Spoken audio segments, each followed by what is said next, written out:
दिन के लिए और आज के वचन के लिए। जैसा भी है हमें पता है कि प्रभु यीशु मसीह के लिए है और प्रभु के आदर के लिए है। प्रभु यीशु मसीह ने इतना हमसे प्रेम करते हैं, इतना हमसे वो मोहब्बत करते हैं कि वो चाहते हैं, वो बार बार हमें अपॉर्चुनिटी को देते हैं कि मेरे प्रियो, मेरे लोगों, तुम वचन को सुनाओ, तुम प्रार्थना करो, बड़े बड़े आश्रय में कार्य करने सिखाते हैं। हम प्रभु को बहुत बहुत धन्यवाद करते हैं। तो हम आज बताना चाहेंगे कि अभी जितनी भी हमारे आसपास में चीज़ें हो रही हैं, विश्व में जो कुछ भी हो रहा है, कितनी महामारी आ रही हैं, कितने साइक्लोन आ जा रहे हैं और कितने और भी विपत्तियां हैं। फसल को नष्ट करने के लिए जो ग्रास होपर होता है वो सब फसल को नष्ट कर रहा है। बहुत सी ऐसी बातें हैं जो जैसा बाइबल में लिखा है वैसा वो पूर्ण हो रहा है। तो हम ऐसा होता है कि ये 2020 ऐसा क्यों हुआ? कितने लोग, सबके स्कूल बंद है, सबके कॉलेज बंद है, सबकी ड्यूटी जो है वो भी घर में अपने घर से ही होके ड्यूटी को कर रहे हैं, अपने कामों को कर रहे हैं। कई ऐसे लोग हैं जो इसको सोचते हैं कि ये साल इतना खराब क्यों है, हम इस साल में कुछ कर ही नहीं पा रहे हैं, हम कहीं जा ही नहीं पा रहे हैं, हम कुछ एंजॉयमेंट नहीं कर पा रहे हैं, हम कुछ एंटरटेनमेंट ही नहीं अपने आप को कर पा रहे हैं, नहीं अपने दोस्तों को कर पा रहे हैं। कितना अजीब है, कितना बुरा है ये साल। लेकिन हम कहीं ना कहीं ये भूल जाते हैं कि इस साल में ही प्रभु यीशु मसीह हमसे बातचीत करना चाहते हैं। ये साल ऐसा है कि प्रभु यीशु मसीह जितनी भी दुनिया की बातें हैं उस दुनिया की बातों से हमें अलग करके प्रभु यीशु मसीह चाहते हैं कि तुम अपने आप को तैयार करो, क्योंकि ये साल ऐसा है। हम जान रहे हैं कि कितने कॉलेज बंद हो गए, कितने स्कूल बंद हो गए, कितने बिजनेस हैं वो ठप हो गई है, सब अपने अपने घर में, सब परेशान हैं, सब बहुत ही प्रॉब्लम में है। हमारा फोकस वो सारी परेशानी में चला जाता है। हम भूल जाते हैं कि हमारा फोकस हमारी परेशानी में ना जाने पाए, बल्कि हमारा फोकस प्रभु यीशु मसीह में जाने पाए। हालेलुया। हम प्रभु यीशु मसीह को बहुत बहुत धन्यवाद देते हैं। इतनी सारी ऐसी चीजें हैं जो हम लोग नहीं समझ पा रहे हैं कि अभी क्या हो रहा है, क्यों ऐसे हो रहा है। प्रभु यीशु मसीह बोलते हैं कि तुम अभी नहीं समझ पाओगे कि मैं तुम्हें क्या बताना चाहता हूँ, तुम नहीं समझ पाओगे। जैसे कि हम देखेंगे यूहन्ना 13 के 7 में परमेश्वर हमें क्या बताना चाहते हैं। यही चीज प्रभु यीशु मसीह बाइबल में बताए हैं। जॉन 13:7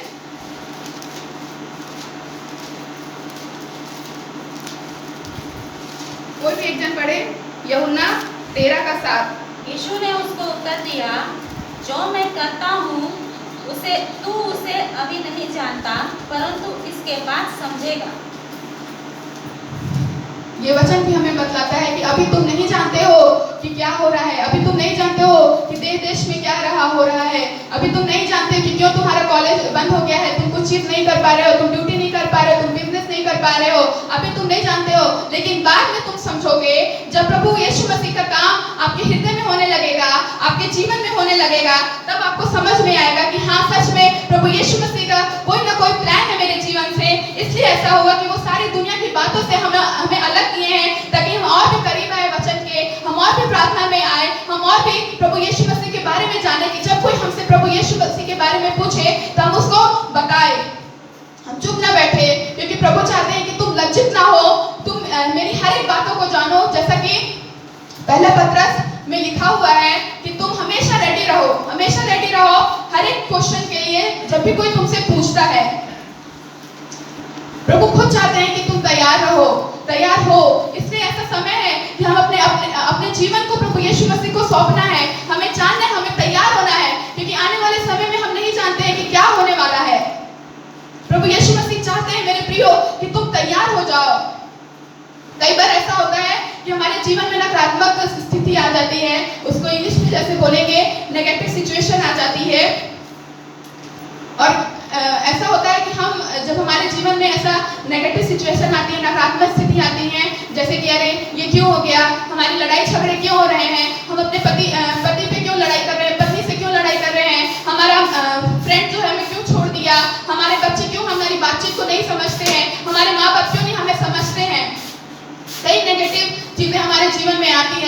और हम उस नेगेटिविटी के आगे और बढ़ जाते हैं, हम उस नकारात्मक की बातों में आगे बढ़ जाते हैं, लेकिन ये भूल जाते हैं कि उसी नेगेटिव सोच से प्रभु यीशु मसीह ही कुछ ऐसा प्लान करेंगे कि आपके जीवन में बहुत ही अद्भुत कार्य होगा, बहुत ही अच्छा होगा।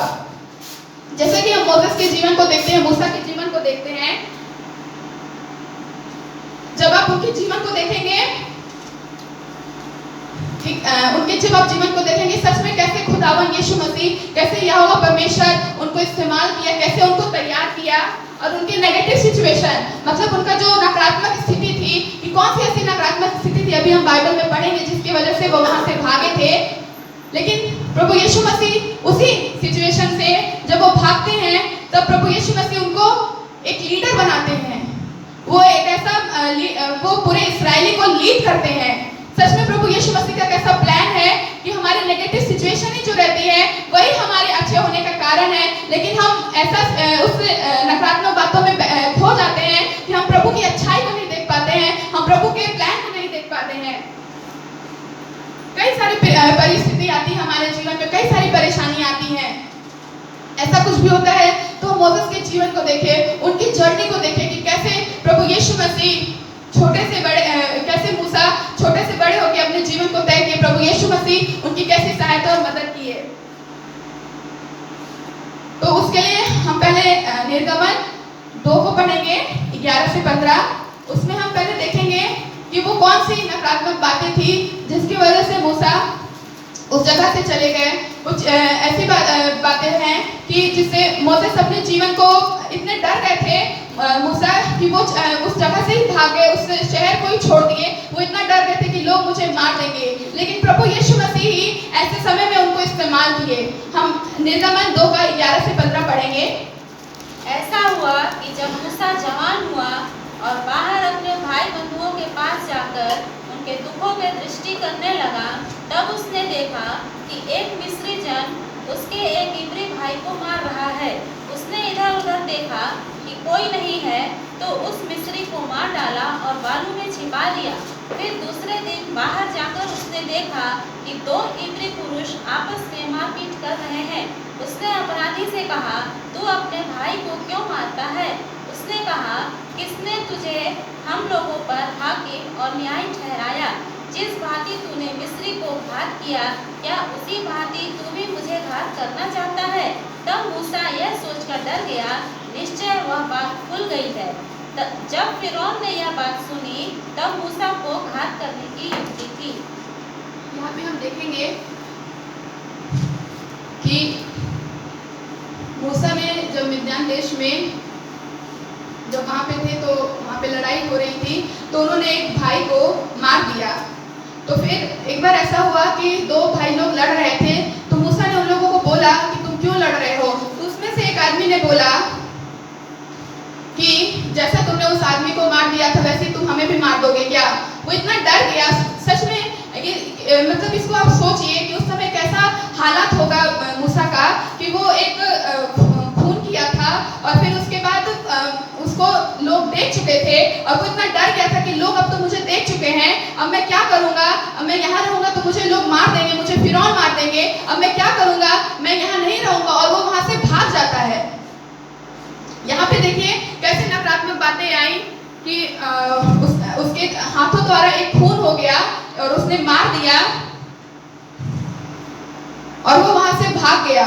लेकिन प्रभु यीशु मसीह इसी बातों को लेके, गॉड का प्लान जो रहता है, यहोवा का जो प्लान रहता है, वो मूसा के जीवन के द्वारा पूरा होता है। वो इस्राएल को लेके वहां से जा पाता है, क्योंकि प्रभु यीशु मसीह हमारा यहोवा परमेश्वर ऐसा चाहते थे।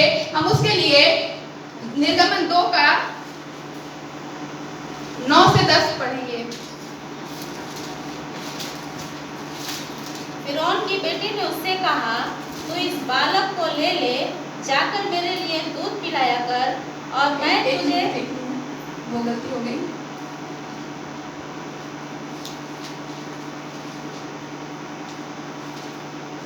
हाँ, 3 का 9 और 10। निर्गमन 3 का 9 और 10।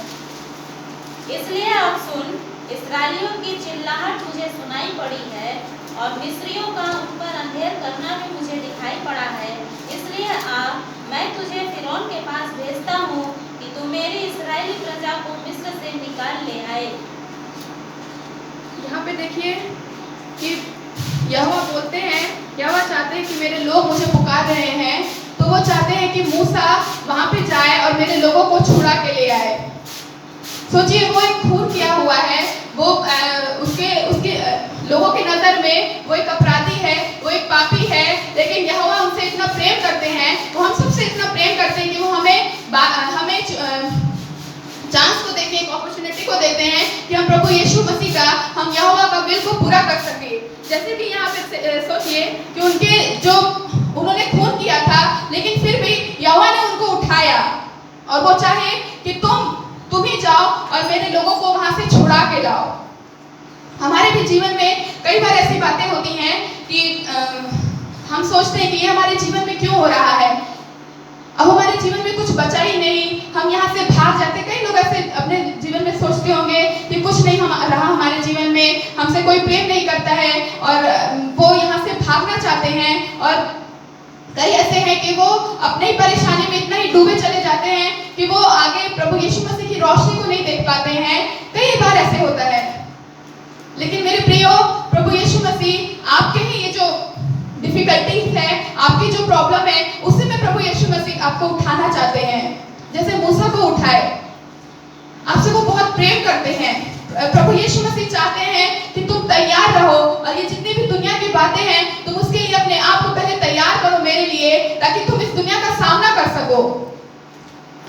वो चाहते हैं कि अभी अगर समय आ गया कि हम प्रभु यीशु मसीह के लिए मरने वाले हैं, तो ऐसा नहीं है कि हम ऐसे ही चले जाएंगे और प्रभु यीशु मसीह के लिए मर जाएंगे। वो उन्हीं लोग कर सकते हैं जो प्रभु यीशु मसीह पे विश्वास करते हैं।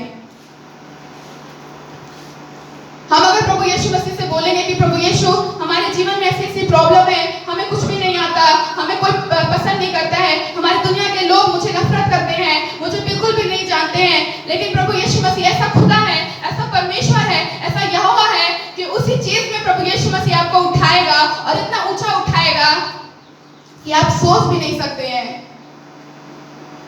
बहुत जरूरी है मेरे प्रियो कि आप लोग अपने आप को तैयार करें आने वाले समय के लिए, ताकि जैसा भी समय आएगा, कोई प्रभु यीशु मसीह के बारे में पूछे तो पूरे विश्वास से हम बोलने वाले बने, हम प्रार्थना करने वाले बने, हम वचन बोलने वाले बने, उस पर चलने वाले बने, हमारे एक्शन से, हमारे जीवन से प्रभु यीशु मसीह दिखने पाए, ताकि आने वाले समय में हम तैयार होने पाए। क्योंकि प्रभु यीशु मसीह हमें दुनिया की बातों से अलग किए हैं।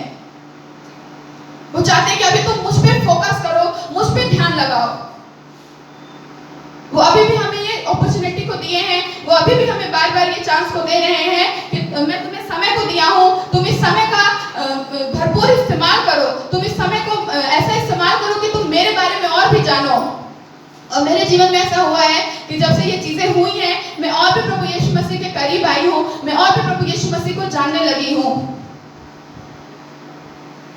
कई सारी परिस्थिति हमारे जीवन में आती है, कई नेगेटिविटी हमारे जीवन में आती है, लेकिन अगर हम उस चीज को प्रभु यीशु के सामने में रखेंगे, तो प्रभु उसी चीजों से, अगर आपको कोई लज्जित किया है, तो प्रभु यीशु मसीह उन लोगों के सामने आपको आदर के योग्य ठहराएंगे, उन लोगों के सामने आपको रेस्पेक्ट मिलेगा। बस आपको प्रभु यीशु मसीह पे विश्वास करना है। और हम प्रभु यीशु मसीह को बहुत बहुत धन्यवाद देते हैं इस छोटे से वचन के लिए। और हम जानते हैं कि हम अपने आप को तैयार करेंगे, ये जो समय है इसको हम बर्बाद नहीं होने देंगे। और हम जो भी चीजें हमारे आसपास हो रही है, हम उस पर फोकस नहीं करेंगे, हम यहोवा हमारे प्रभु यीशु मसीह पे हम फोकस करेंगे, हम उनको जानेंगे, क्योंकि हम जानना चाहते हैं। हम प्रभु को बहुत बहुत धन्यवाद देते हैं और इस वचन के लिए हम प्रभु को धन्यवाद देते हैं। और आइए हम प्रार्थना करें, अपने अपने आंखों को बंद करें। हे प्रभु यीशु मसीह, हम आपका धन्यवाद करते हैं मेरे राजा। हम देखें कि प्रभु यीशु मसीह आप कैसे मूसा को, मेरे राजा, जो आपके प्रॉफिट थे मेरे प्रभु यीशु मसीह, आपने कैसे उनको पिता परमेश्वर को एकदम वो एक इंसान को मार करके पिता परमेश्वर भागे हुए थे। उनके जीवन में कितना डर होगा, उनके जीवन में कितना डर बैठ गया होगा कि अब मेरे लोग मुझे मार डालेंगे, मुझे नहीं छोड़ेंगे, इसलिए वो भाग जाते वहां से। लेकिन आप प्रभु यीशु मसीह, जब दुनिया के लोग उनसे नफरत किए, लेकिन आप प्रभु यीशु उनसे प्रेम किए और अपने प्लान को उनके जीवन में पिता परमेश्वर पूरा होने दिए मेरे राजा।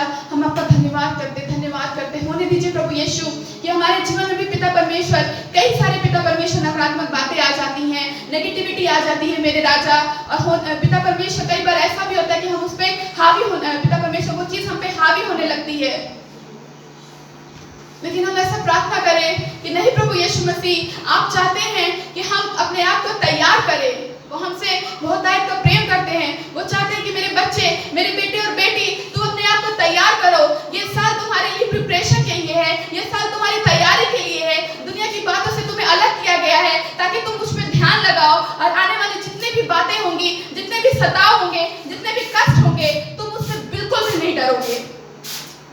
अगर हम अपने आप को तैयार करेंगे, अपने आप को नम्र और दीन बनाएंगे, प्रभु यीशु जैसा चाहते हैं वैसा, अगर हम इस साल में अपने आप को जीवन को वैसा ही करेंगे तो हम आने वाले समय में अपने आप को इतना हम विश्वास के साथ अपने जीवन से, अपने प्रभु यीशु के जीवन के साथ, प्रभु यीशु की महिमा के साथ हम इतना, हमारा जीवन इतना प्रभु यीशु मसीह के प्रेम से इतना भर जाएगा, विश्वास इतना भर जाएगा कि आने वाली हर एक परिस्थिति में, हर एक सिचुएशन में, जैसा भी हो, हम हमेशा तैयार रहेंगे, हम बिल्कुल भी नहीं डरेंगे। प्रभु यीशु का वचन बोलता है मत डर क्योंकि मैं तेरे संग संग हूँ। और प्रभु यीशु मसीह का वचन बोलता है पहले पत्रस में कि तुम हमेशा तैयार रहो, ताकि जो कोई मेरे बारे में पूछेगा तो तुम उसको बता सको, तुम्हें लज्जित ना होना पड़े। तुम तैयार रहो ताकि तुम्हारा शरीर और तुम्हारी आत्मा दोनों बच जाए। हाँ, हमारा शरीर तो ऐसा है कि हाँ वो मर जाएगी, लेकिन हमारा आत्मा ऐसा है कि प्रभु यीशु मसीह उसे बचा सकते हैं। हम अपने आप को ऐसा तैयार रखें कि हम मरने से भी ना डरे और प्रभु यीशु मसीह इतना हम इतना आगे बढ़ जाए कि हम बिल्कुल भी ना डरे, चाहे जैसा भी हमारे जीवन में आगे जितनी भी प्रॉब्लम आ जाए। वो चाहते हैं मेरे प्रिय, वो आपको बुलाता है, वो आपको पुकार रहा है, वो ये समय ठहराया है। वो खुद प्रभु यीशु मसीह खुद सारी बातों को आपसे अलग कर दिए हैं कि तुम सिर्फ मुझ पे फोकस करो, मुझ पे ध्यान लगाओ, मुझ पे, मेरे बारे में सोचो। हमें बहुत जरूरी है कि हम तैयार हो जाएं।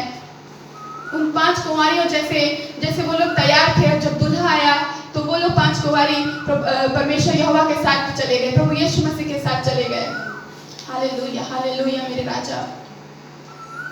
हम धन्यवाद करते हैं मेरे प्रभु यीशु, ऐसे ही हमारे जीवन में होने पाए कि हम अपने आप को तैयार करने पाए। ओ पिता परमेश्वर, हम ऐसा सोचते हैं कि हमारे जीवन में ऐसी नकारात्मक बातें आ गई है, अब हमारा कुछ नहीं हो सकता, अब हम दलदल में गिरे चले जाते हैं, अब हमारा कुछ भी नहीं हो सकता। लेकिन हम ये ना भूलें कि प्रभु यीशु मसीह हमारे साथ खड़े हैं। प्रभु यीशु मसीह उस दलदल से आपको उठाएंगे, उस नकारात्मक बातों से आपको उठाएंगे, उस नेगेटिव सिचुएशन से आपको उठाएंगे और आप प्रभु की महिमा को देखने पाएंगे, आपकी जीवन गवाही को बनेगा। Hallelujah, hallelujah. हम प्रभु का धन्यवाद करते हैं। हालेलुया मेरे प्रियो, बहुत जरूरी है इस बात को समझने के लिए। प्रभु यीशु मसीह आपको पुकारता है, इस साल आपके लिए ठहराया है कि तुम तैयार हो जाओ पूरी तरह से, ताकि जैसा भी सिचुएशन रहे आगे, जितने भी सताव रहे, जितना भी कष्ट मुसीबत रहे, तुम 1% भी ना डरो। Hallelujah, hallelujah. हमें इस समय को बहुमूल्य समझना है, वेस्ट नहीं होने देना है। हम प्रभु यीशु मसीह को सारी बातों के लिए धन्यवाद करते हैं, इस वचन के लिए। हमसे जितने भी भूल और चूक हुए मेरे राजा, हम माफ कीजिएगा मेरे प्रभु यीशु मसीह। हम आपसे माफी मांगते हैं मेरे राजा। होने दीजिए प्रभु यीशु मसीह, एक लोग के जीवन को पिता परमेश्वर आपके हाथों में सौंपते हैं। एक लोग के मन को खोल मेरे राजा, और आपके लिए वो तैयार होने पाए, क्योंकि हम आपके पिता परमेश्वर दुल्हन है मेरे प्रभु यीशु मसीह, और आप हमारे दुल्हा है मेरे राजा। आप हमें लेने के लिए आने वाले, और आप चाहते हैं कि ये समय तुम्हें दिया गया है, तुम इसको यूटिलाइज करो, प्रभु के साथ अपने समय को बिताओ, प्रभु के करीब आओ। जैसे जैसे प्रभु के तुम करीब आओगे, वैसे वैसे तुम और भी प्रभु को जानोगे, प्रभु के स्वरूप में आओगे। Hallelujah, thank you Jesus. सारी बातों के लिए हमारी प्रार्थना को आप सुनते हैं मेरे राजा, और उससे अद्भुत से उसका उत्तर देते हैं। हम प्रभु यीशु मसीह को धन्यवाद करते हैं। थैंक यू जीसस सारी बातों के लिए। हम प्रभु यीशु मसीह पूरा विश्वास करते हैं हमारी प्रार्थना को आपने सुना है, और प्रभु यीशु मसीह हमारी ढाल बन के हमेशा हमारे साथ खड़े रहते हैं, हमें ऊंचे स्थान में लेकर चलते हैं, हमें लज्जित नहीं होने देते हैं मेरे राजा। हम आपका धन्यवाद करते हैं। हम आपकी नजर में प्रभु यीशु मसीह अनमोल और प्रतिष्ठित ठहरे हैं मेरे प्रभु यीशु मसीह। हम आपका धन्यवाद करते हैं। Thank you Jesus. हाँ मेरे राजा, अभी से पिता परमेश्वर हम अपने आप को मेरे राजा आपके हाथों में सौंपते हैं। हम अपने आप को आपके लिए तैयार करेंगे मेरे प्रभु यीशु। आने वाले समय में चाहे चाहे जैसे भी बातें हो, हम आपके लिए हमेशा तैयार रहे और हमारा फेथ, हमारा विश्वास कभी भी डगमगाए ना, हमारा मन कच्चा ना हो। हालेलुया प्रभु यीशु मसीह, थैंक यू जीसस हमारी प्रार्थना को सुनने के लिए और उसका उत्तर भी देने के लिए। हम पूरा विश्वास करते हैं मेरे राजा। थैंक यू पिता परमेश्वर, आपका हम धन्यवाद करते हैं। अपनी प्रिय बेटे यीशु मसीह के नाम से इस प्रार्थना को मांग लेते हैं, आमीन।